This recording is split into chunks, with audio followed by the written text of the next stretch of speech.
Let's do it.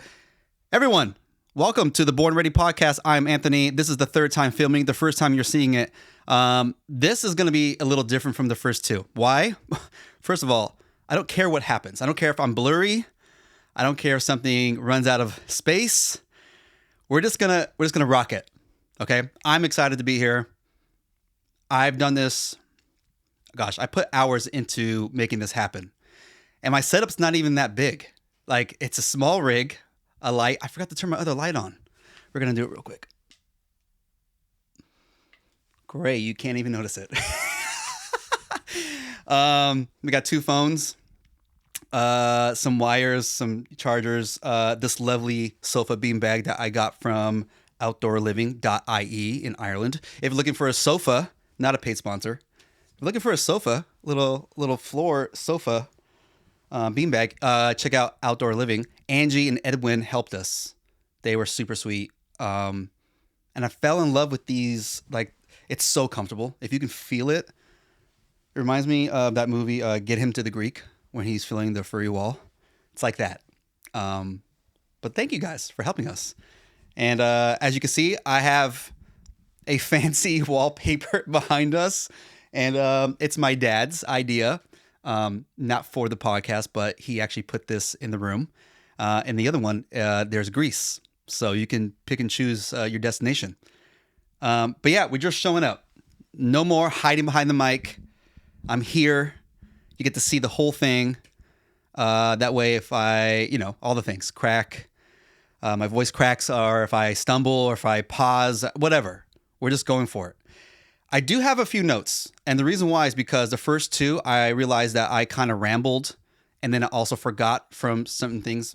I forgot to say certain things I wanted to say. So we have a few notes just to make sure the structure follows. We follow the structure. Gosh darn it. Saying it backwards already. But we're going to rock it. So guys, I'm excited to do this with you. I'm excited to see all your beautiful faces.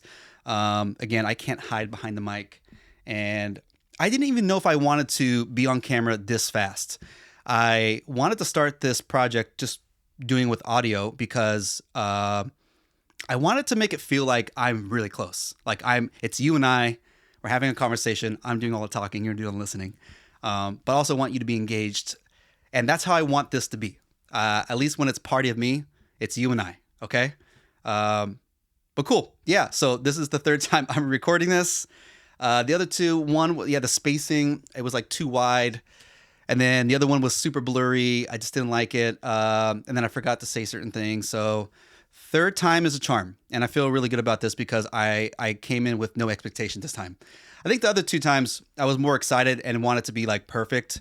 I don't care. I just want to show up because I have 1,000 more to go. So we're just going to do it together and do it like this. All right. I'm excited. I really am really excited. Okay. We're going to recap about the last couple episodes. Why? Because a lot of people have, a lot of people? Yeah, good amount of people have checked in on me from the breakup, from the moving on, career change, constantly being rejected through these interviews, or constantly rejecting the interview or the job. I'm no longer just going to pick something based off like I'm being desperate to do something. I do want to I'm hungry to work, and I do want to work somewhere where I can feel comfortable and doing something along with this and other things that I have that I want to bring to life. But I'm not going to just choose the money. I'm going to find the perfect thing for me that feels right. And a lot of it has to do with the people. I don't know about you, but if you ever go into interviews, they're so they're like robotic. And then you can't really judge the other person because you're not in the room with them. You're more on Zoom. And that's like an element that brings to the table that makes it very awkward or trying to vibe. But don't get me wrong. There are great people that I've interviewed with and loved. But then I get to a person who I would work with or a manager, and they just fall flat every time. And I'm always curious, like, well, how do they even get the job? That's not a conversation for me to talk about. It's up to them. That's great. But yeah. So a lot of people have reached out. And starting this, actually, I'm actually jumping the gun. But it's okay. Starting this, I've reconnected with a lot of friends and even family members that I haven't talked to in a while, pre-COVID. And it's been a wonderful opportunity to catch up. It's given me a reason to reach out and be like, dude, how you been? You know, what's going on with you? By the way, what is going on with you guys? Are you guys good?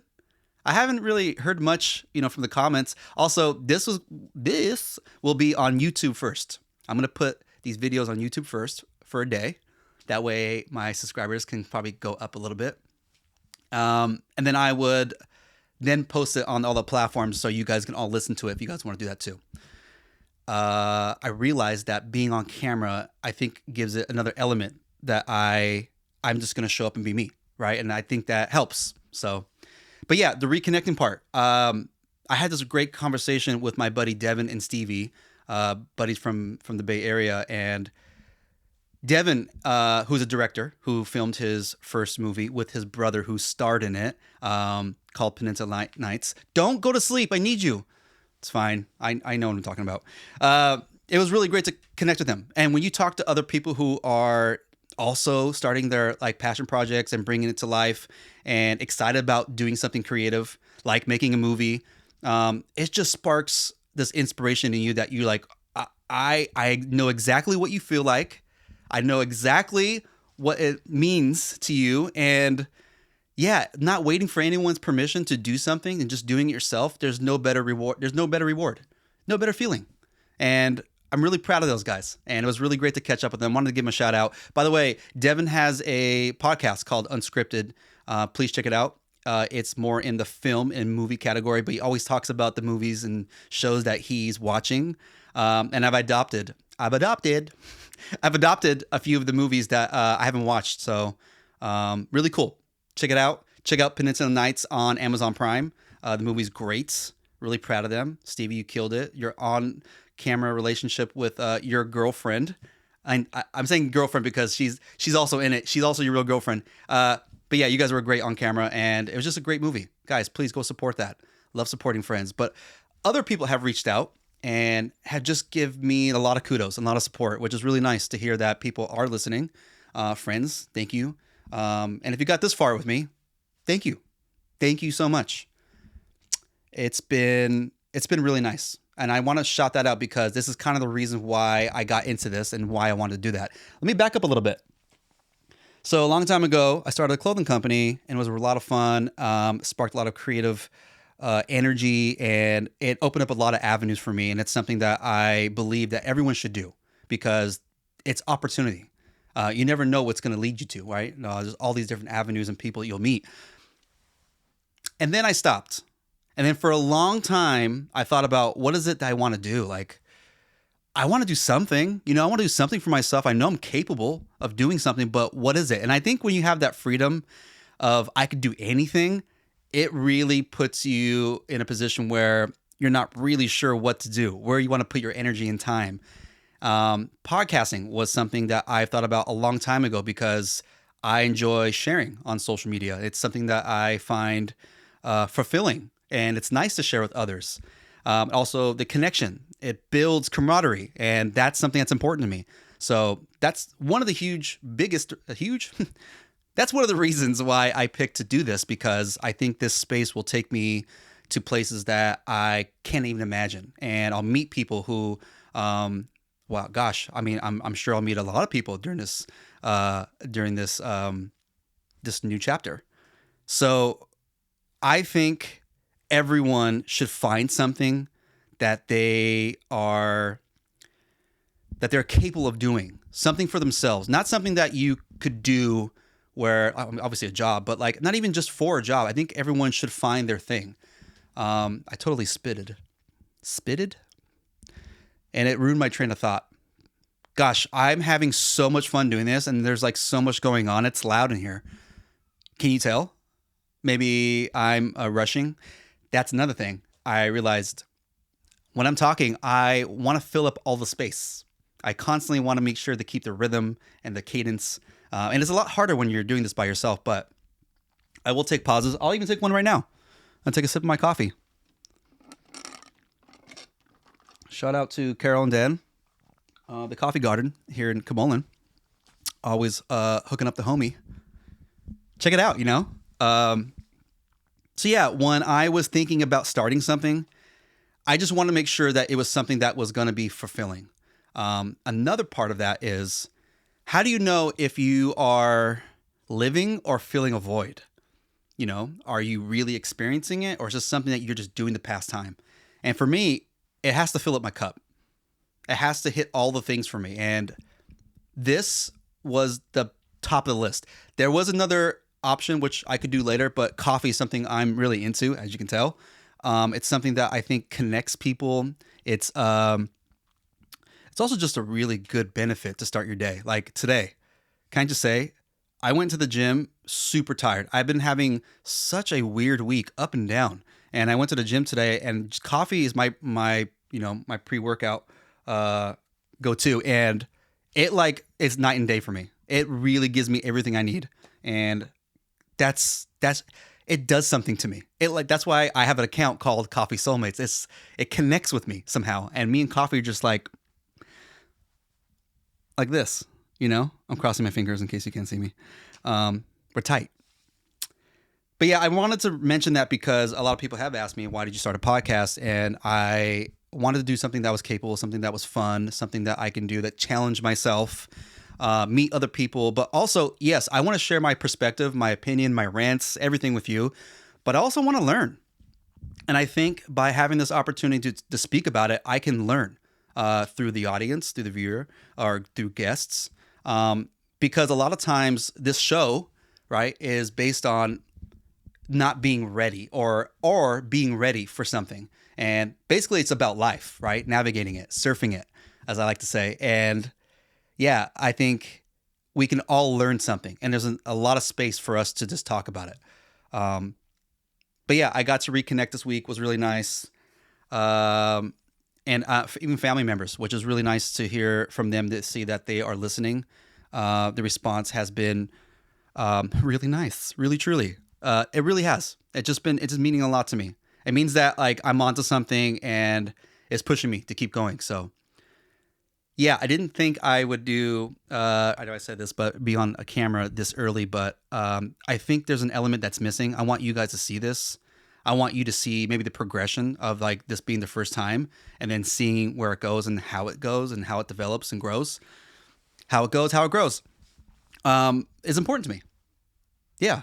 And I want to get better at it because I'm new to it. All right. And when you're new to something and you're not so comfortable, right? Like you just got through warm-ups and you're taking your shots, and that's what I feel like I'm doing. I'm still getting the rhythm. I'm still taking the shots, and I haven't really quite found it.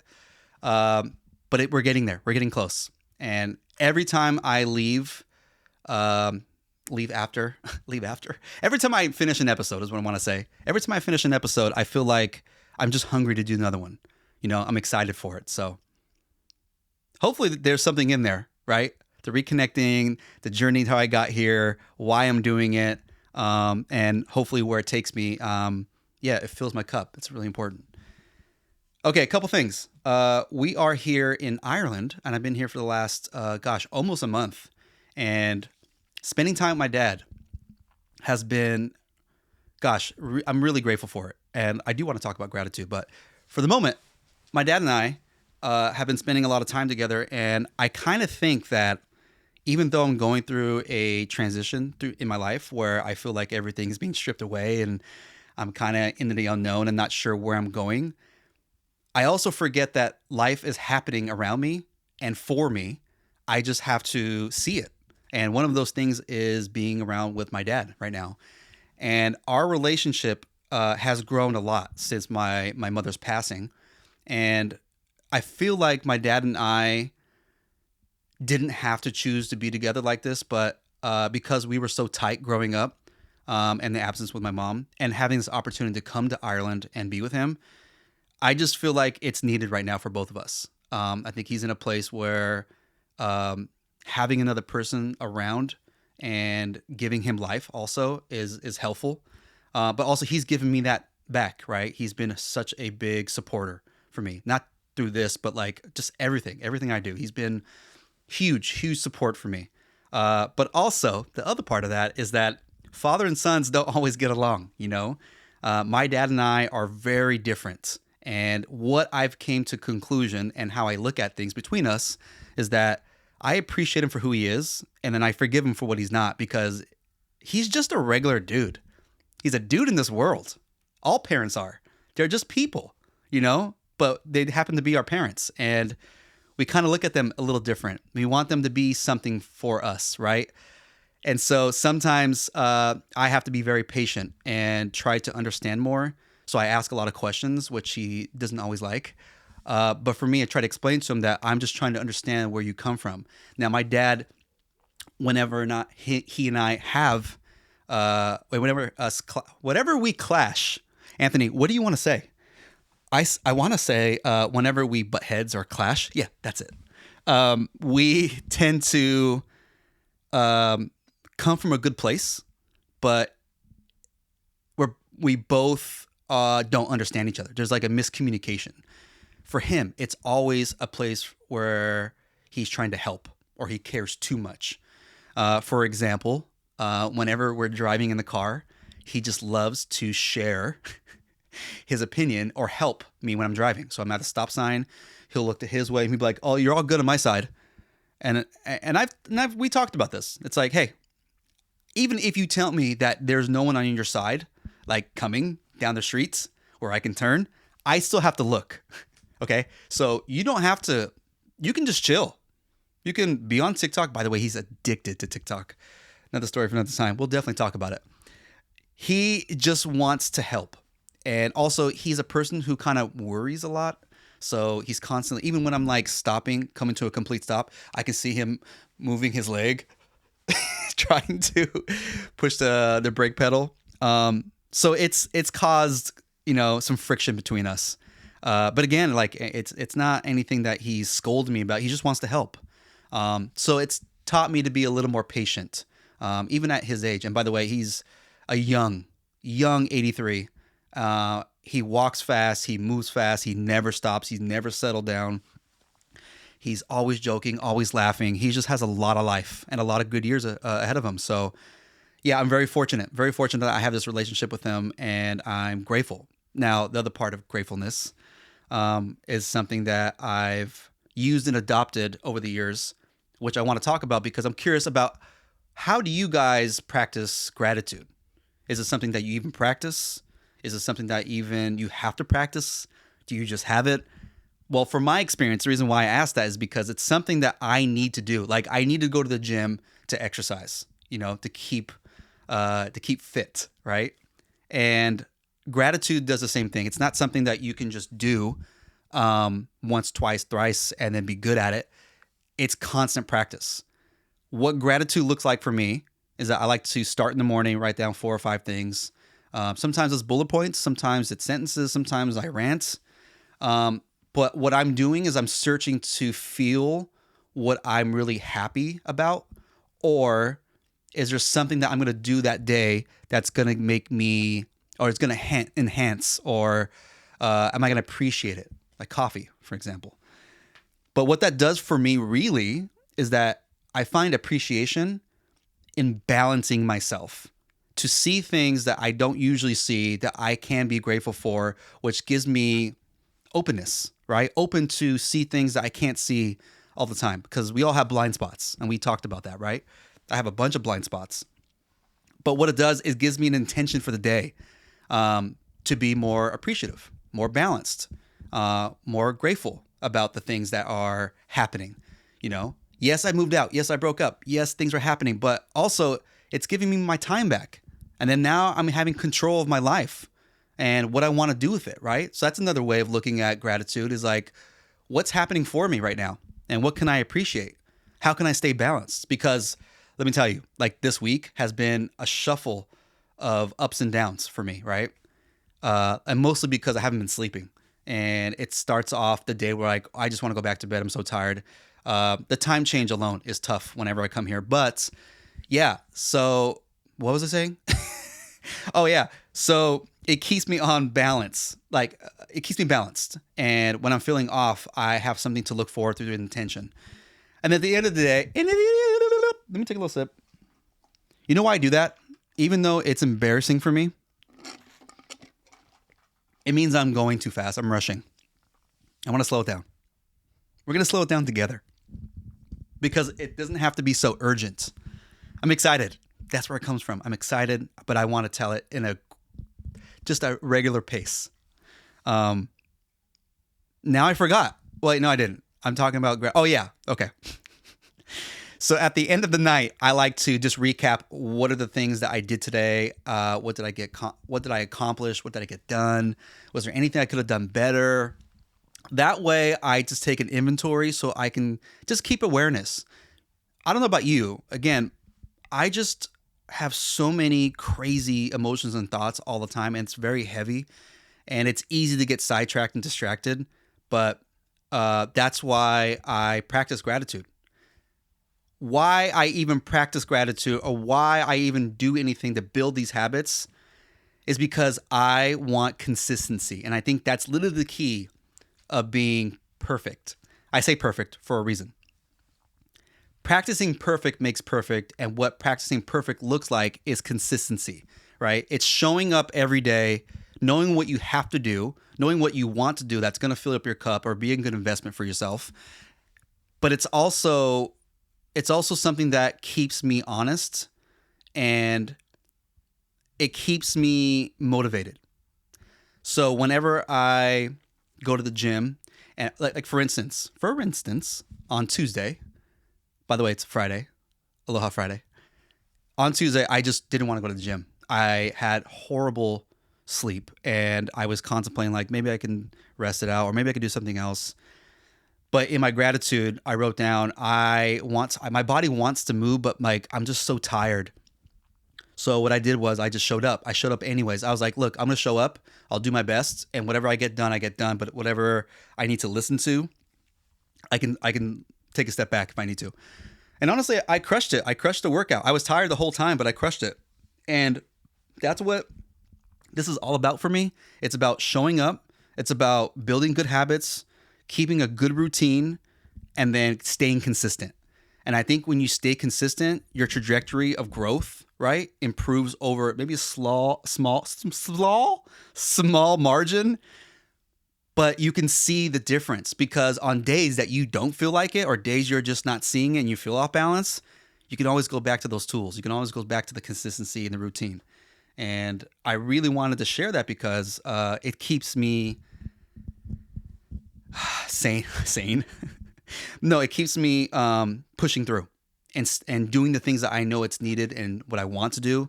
But yeah, I'm curious. How do you guys practice gratitude? Or how do you guys build routine? Would love to know. You can tell me. I can hear you right now. Say it out loud. You can say it out loud for everyone to hear.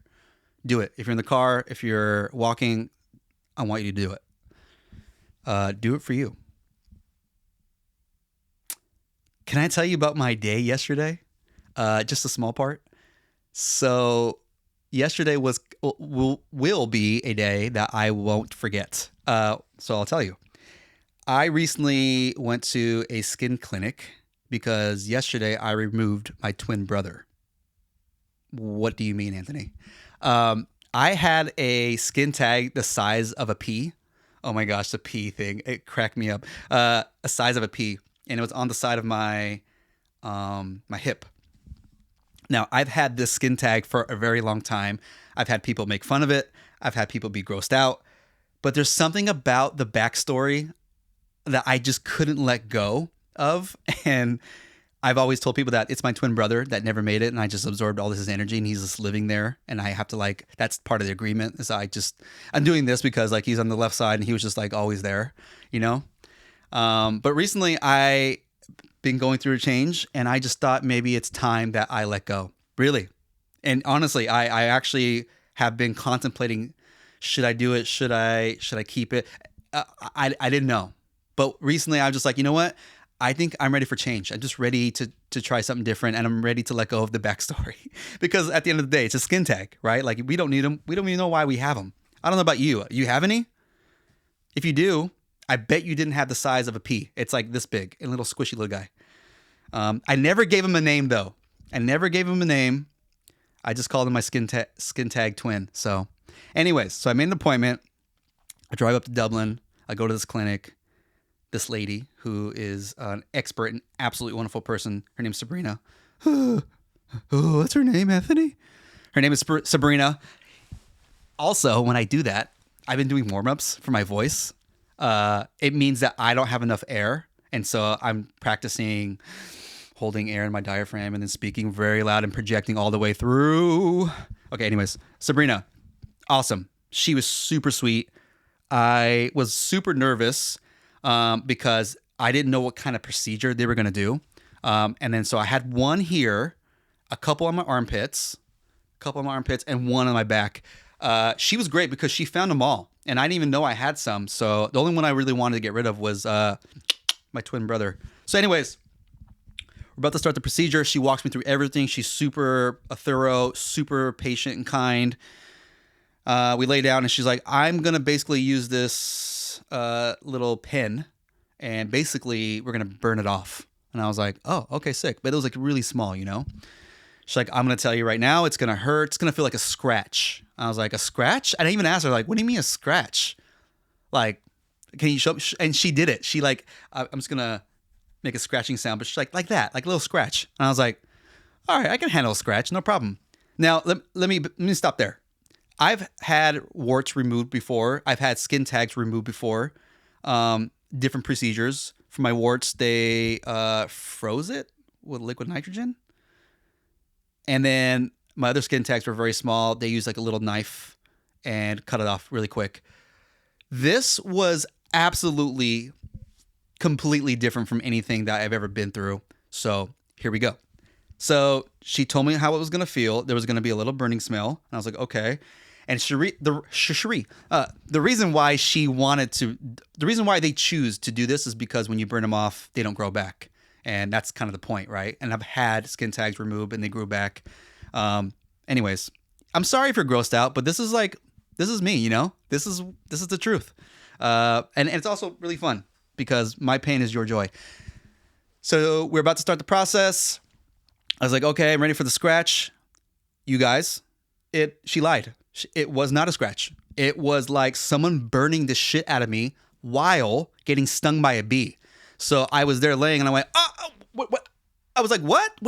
You said a scratch. She's like, what? What happened? I was like, that is not, and guys, I can feel it. I can feel it in my neck. I have chills of the pain. I can still feel the pain. I was like, you're like lighting me on fire. This hurts. She's like, oh, I thought, I was like, can we just take a moment for a second? Like, I was not expecting that. And you guys, by all means, I do not have a high pain tolerance. I wish I did. This was painful. Okay. Of course, I wasn't going to back out. Okay. I went through with it and she was super efficient, but it burnt the shit out of me. Okay. That was the first one. She finally cut off my brother. Okay. And then I asked to see him and poor guy was just like, we had a moment, we locked eyes and I was like, I have to let you go, bro.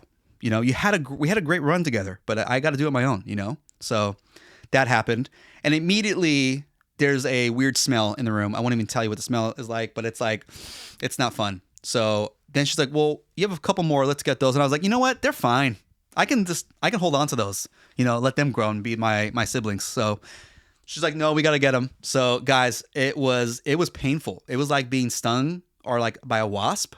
You know, I don't know if you've ever been stung by a wasp, but there's like a burning, stinging, but like a buzz, like a buzz, feeling to it. And this was just like, oh my God, like it hurts. It really is burning the shit out of me, you know? But aren't you so proud I did it? And by the way, I didn't scream. I don't know about you and about your guys' pain, but when I'm in pain, I laugh. I don't know why, but I laugh. So I'm laughing like she's doing my armpit and I'm laughing. And she's like, you're so funny. She's like, I've never had someone like laugh like you. Like, I know it hurts. She goes, people scream, people cry. She's like, but you laugh. And I was like, I'm just going to be like the Joker. I guess that's what the Joker did, right? He lost it. There's no pain anymore. There's just laughter. And I was like, yeah, it's kind of the way I handle pain. I uncontrollably laugh. I can't even, you know what it is? I can't control it. I can't control the pain emotion. So I have to laugh. I don't know. Is that weird? It's weird, right? It's like red flags. Yeah. Pretend I didn't even say that. And then I was thinking, I was like, I can't believe I paid Sabrina 70 euros to burn myself. It would be so much cheaper to burn in hell. I really do. I really think that. And I did tell her that and she laughed. then I didn't feel weird about laughing by myself. Anyways, it was a weird experience. I would do it again. It's not like a tattoo, by the way. She's like, did it feel like a needle? Because she's never gotten tattoos, and I was like, you never gotten tattoos? It's a different feeling.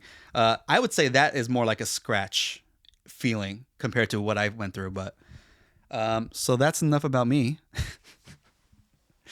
Is there a way I can turn my computer on without messing this up? No, it's fine. We talked about gratitude. We did. Yes. Reconnecting. Dad in Ireland. Yeah. Skin tag. Check. Was there anything else that I wanted to talk about? Yeah, I do. There's one other thing. One other thing that I'll keep pretty brief. I don't know how long. How are we doing on time? Are we okay? Are you okay? Have you asked yourself today if you're okay? Can I take a sip of my coffee? You don't even know what I drink about. I drink about 2 cups a day. I used to drink a lot more. Sometimes I'll push it to 3. Today's been 2. Coffee's my soulmate, man. All right. I have one more story to share. So recently I spoke about my vow of silence, and it sparked kind of a conversation. I'm not going to go through the whole thing, but what I am going to share with you is why I did it, what did I learn from it, what can I avoid, and would I do it again? Sound good? So at least keeps us on, a structure to follow. So why did I do it? A few years ago, I was also in a very similar situation when my dad moved to Ireland and I came back to California. And he sold up, and I was just trying to find myself, right? Trying to find a place to live, trying to find a job, didn't know what to do. But in that process, I was really truly heavily into meditation and wanted to go to this retreat that basically practiced meditation all throughout the day with a community of people. But the catch wasn't the catch, but it was part of the process, is that you can't talk for 10 days. And that scared me. Not in the sense of like, oh my God, I can never do that. It was more like it scared me. Like I never even thought about not talking. Like, what does it mean not to talk? What does that look like? I burped. I'm so sorry. It tastes. No, I'm not even gonna tell you. It's just breakfast. So, Anthony, slow down. Okay. Okay. I just never experienced what it would feel like not to talk for a day. And that thought scared me. Scared me in the way where I was like, I don't know if I could do it. That's what I meant. There was a fear of, I don't think I could do it. So maybe it's fear-based. Yeah, I'm going to say it's fear-based. There's a fear of, I don't think I can go throughout the whole day not talking.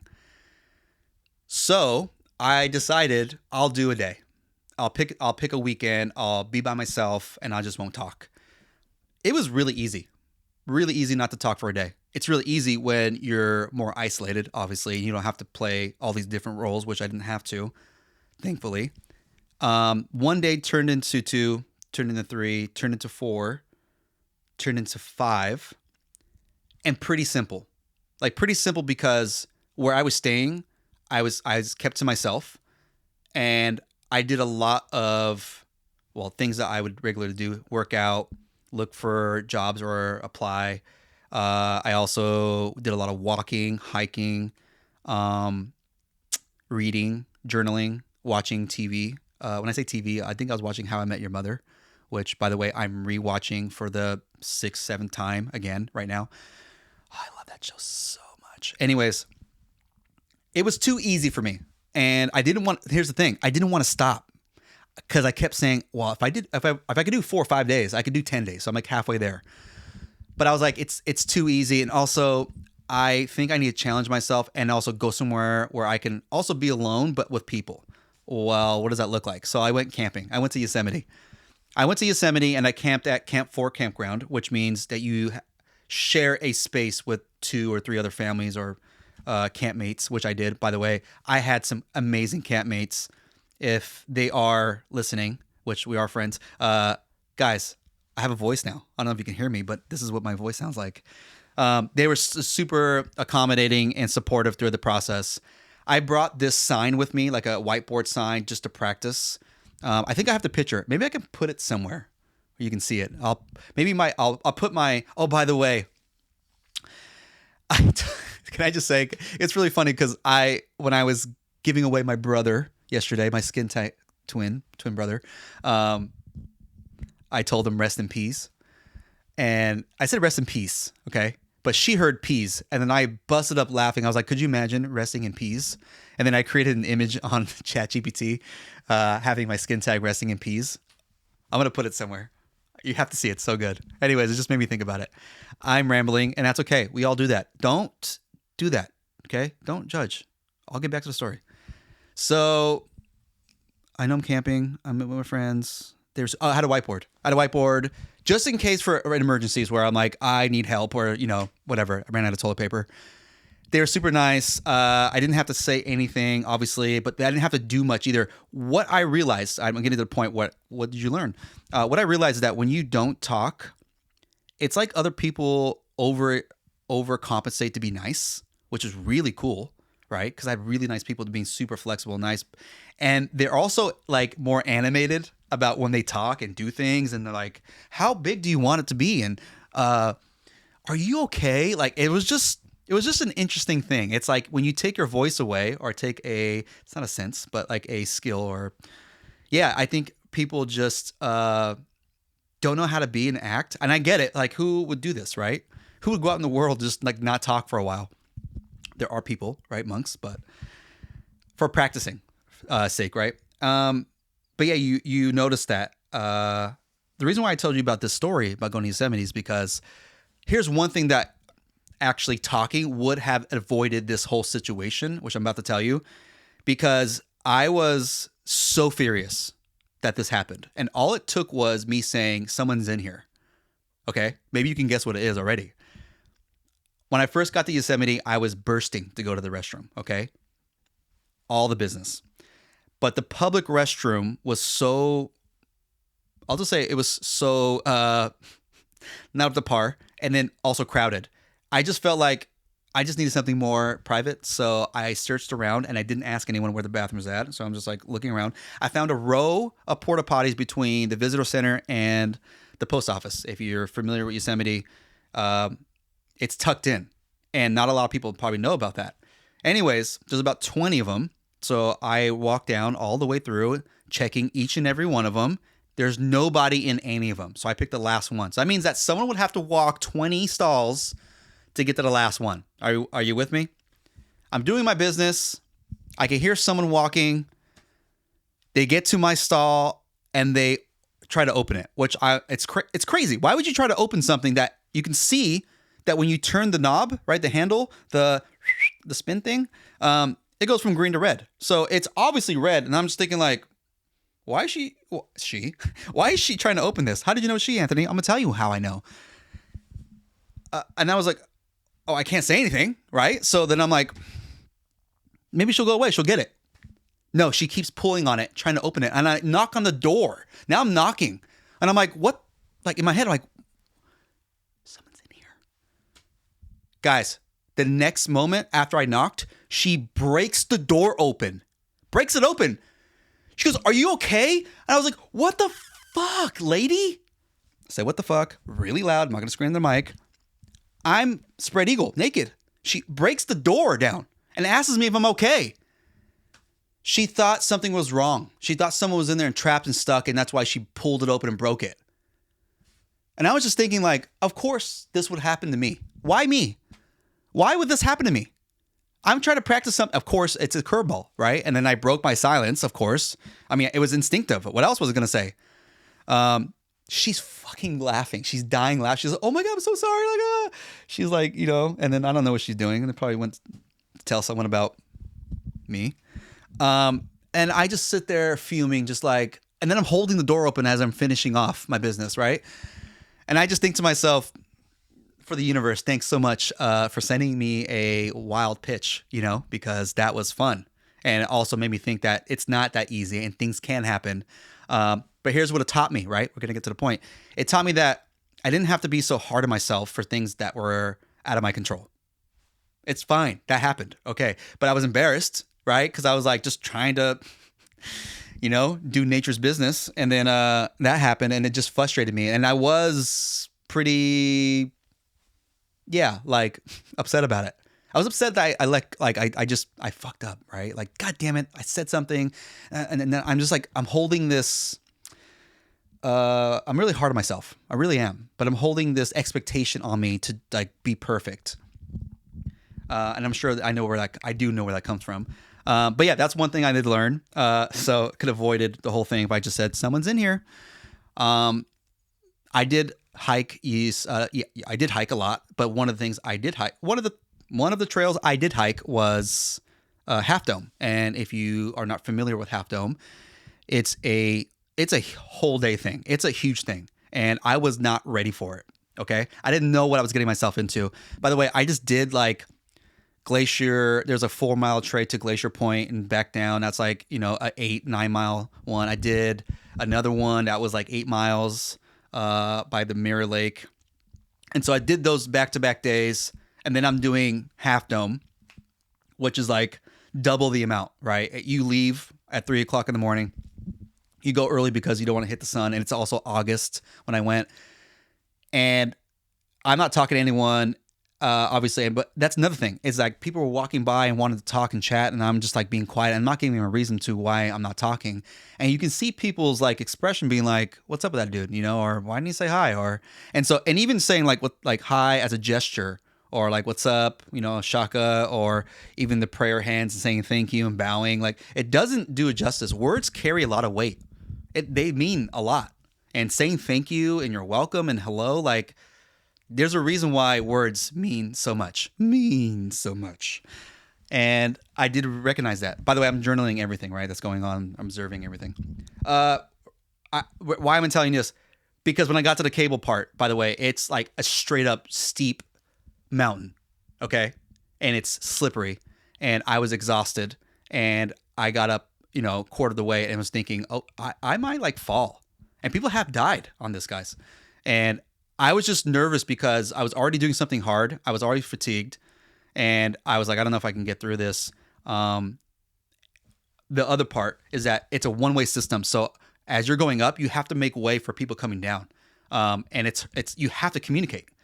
So how did I do that? Right? Yeah. Well, I just took longer going up. And for me, I had to use a lot of like hand gestures and signals about coming down and saying thumbs up, thank you. I pretended that I was like out of breath, just not to talk, but like, yeah, it was weird for me.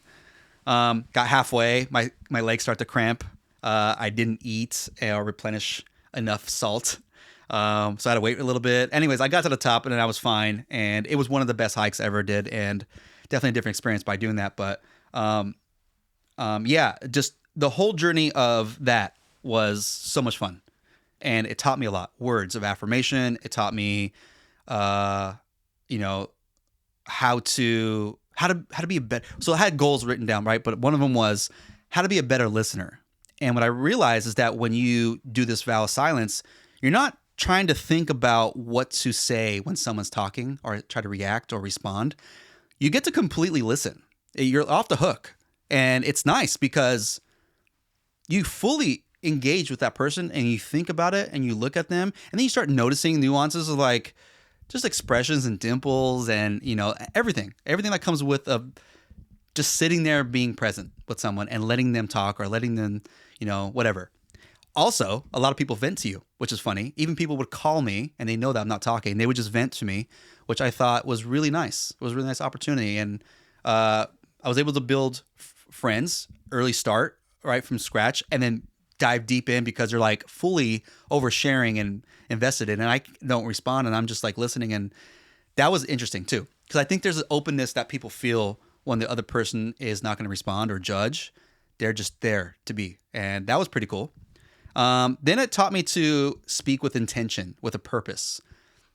So when I was like, well, you know what? A lot of people like this where it's like urgency. They want to get everything out and they talk so fast. But like, there's so much you could say with intention that you don't have to say a lot of. And also you don't have to use every single, moment with words. There's tone, There's pauses, there's everything that came with it. And I was just studying delivery and cadence and rhythm and tone, all of it. I was just so locked in to all these different things that, yeah, when I came out of it, I was like, I want to be a better listener. I want to speak with intention and purpose. And I also want to make sure my words where I'm expressing myself is I'm being heard, and understood, seen, if you will. But anyways, I did 14 days. I broke my silence when I took an interview, a phone interview. And the very first thing I said, "Hi, my name's Anthony." And when I said that, I looked over my shoulder and was like, is that me? You guys, it was the most craziest experience ever. Hearing your voice after 2 weeks, it was like a faint voice. I could barely get out, "Hi, my name's Anthony." And I was like out of breath. You guys, I had to relearn how to talk again. I had to put words together, sentences together, conjure up enough air and thought process. And the whole thing was crazy. I did awful that phone interview. I got the job, but I did awful in that phone interview. I apologized and told them why I was like fumbling. But it took me a few days, even a week, just to get like the rhythm back. But for my air, like I swear to this day, the cracking is from not pushing out enough air in my diaphragm, which I'm relearning. I had great air in my diaphragm when I used to play trombone back in the day, and I really think that helped, obviously with sports. But yeah, you get really, really good at that. But I lost it. That's okay. I would definitely do it again. But I wouldn't do as long, because there's a lot to learn about it. There's also a blind retreat that my buddy Taylor just did a blind retreat in Oregon. He said it was a fantastic experience, which I would love to do. I'm feeling the sofa. It feels so soft. And there's a lot of other things I've tried before, like fasting. I've tried that. Did 4 or 5 days before, just water. I just love learning, right, and pushing boundaries, and not letting fear, right, stop me from doing something, because we're capable of doing lots of different things. The only thing I would recommend is make sure you research and prepare yourself, and make sure you have the time. Obviously, a lot of people play different roles, or people have jobs, kids, all the things. And also people have, if you do fasting or anything that's health related, make sure you talk to someone about it first. I did, do it safe. Guys, I think we've done a lot. I think we said a lot. I think we learned a lot. I definitely did. I hope this is in focus. I hope I don't have to do this again. I'm not going to do it again. I don't care. I don't care if it's blurry. Whatever. I don't think it is. I think we're okay. Let's close it out. I just want to say thank you. Thank you for letting me be. Thank you for letting me be me. Thanks for letting me share. I love doing this. It's so much fun. I get a lot of joy. It's therapeutic for me. I hope it reaches you. I hope it gives you something if you've gotten this far. And if it doesn't, tell me. Also, if there's something that you want me to share or talk about more of, or have a question for me, you can. I did give an opportunity for you to ask a question. If you go to the link tree in my bio, you can ask me a question. It is an audio voice question, but I would love to eventually hear from you guys, and I would love to share more. There's a lot of things, a lot of cool stories, a lot of different wisdom and perspective that I'm excited to eventually share. And I want you to know that everything's going to be okay. Yeah. The few of you that reached out and been talking to me, nothing I can't handle. Things are hard, and we all grow through things. Can I say that again? We all grow through things and go through things. But we're meant for it. We are. It's happening for us, And I want you to know that, like, I recognize that, even though it's been hard and I sulk and it's hard to let go. Like, the let going part, I'll say this, comes from a place where I don't want to give up, or I don't want to fold. And it could be a thing, it could be a person, it could be my job. And maybe you've been in that boat before, where if you invested so much time and energy, and if you fold, right, if you drop it, let go, it kind of means like you failed or you're not good enough, you know? And sometimes it does feel like that for me, where I feel not good enough, or I didn't do my best, or it didn't work out. Because the thing is, I have to stop thinking about it's all about me, right? Certain things just don't work out for whatever reason. But I want you to know the gratitude part has made me see the balance, right? It makes me appreciate it and the consistency that I show up every day to try to do my best. And I know things are going to be okay. Yeah, it makes me confident, makes me excited, because I'm really looking forward to seeing where this takes me. And hopefully you guys can all be a part of it. I would really love that. It would mean the world to me. I think I can't top that. So we're going to end it here. Guys, thank you so much. I'm Anthony Reddy. This is the Born Ready podcast. And I'll see you really soon, really, truly. Ready or not. Thanks, everyone.